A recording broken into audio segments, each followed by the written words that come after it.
ہے نا, اسی وجہ سے یہ ہو گیا. تو وہ کہاں مانے گا یہ اللہ کی قدرت اور قیامت کی نشانی ہے, اس کو تو علم ہی نہیں ہے,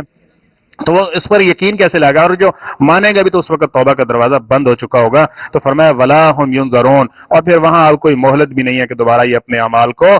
ٹھیک کر سکیں. فاعرض عنہم, جس بندے کا یہ نظریہ بن جائے, اس طرح اس کو دیکھیں کتنے پیار سے, کتنے محبت سے, کیسی باتیں کہ جو واقعی انسان کے ذہن اور دل و دماغ پہ اثر کرنے والی ہیں, لیکن جس پر یہ بھی اثر نہیں کرتی نا, اور آگے سے شریعت کا مذاق اڑاتا ہے, دینی باتوں کا اور دینی احکامات کا مذاق اڑاتا ہے. فرمایا فاعرض عنہم, اے بندہ ان حدوں گزر گیا. فاعرض عنہم, اے محمد صلی اللہ علیہ وسلم آپ کیا کریں, اس سے ہٹ جائیں. ٹھیک ہے, جس طرح بعض لوگوں کے بارے میں کہا اذا خاطبهم الجاهلون فقالوا سلاما, جب کوئی بندہ جہالت پہ اتر آئے تو پھر اپنا دامن بچاتے ہوئے وہاں سے چلے جائیں. فرمایا فاعرض عنہم. اور اسی طرح قرآن پاک کی ایک اور بھی آیت ہے جس میں یہ کہا گیا کہ جب تم یہ دیکھو نا کہ اللہ کی آیتوں کا مذاق اڑایا جا رہا ہے, اللہ کی آیتوں کی توہین کی جا رہی ہے, تو وہاں سے فرمایا چلے جاؤ. حتی یغوصوا فی حدیث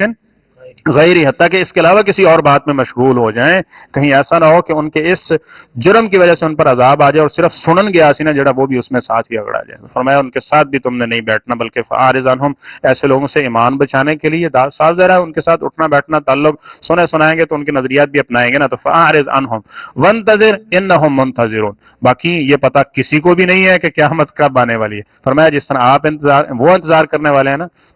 ٹھیک ہے, اسی طرح آپ بھی انتظار کرنے والے ہیں. یعنی انتظار کے اندر ہے کہ وہ کب آنے والا ہے, لیکن اس بات میں کوئی شک نہیں ہے کہ اللہ کا جو وعدہ ہے وہ پورا ہونے والا ہے, یعنی قیامت کا دن آئے گا. اور اسی وجہ سے نیکی کی طرف ہم جاتے ہیں اور برائی سے بچنے کی کوشش کرتے ہیں. اللہ تعالی ہمیں قلب سلیم نصیب فرمائے, اور جو ایمان نافع ہے اللہ تعالی وہ ہمیں نصیب فرمائے. صدق اللہ العظیم.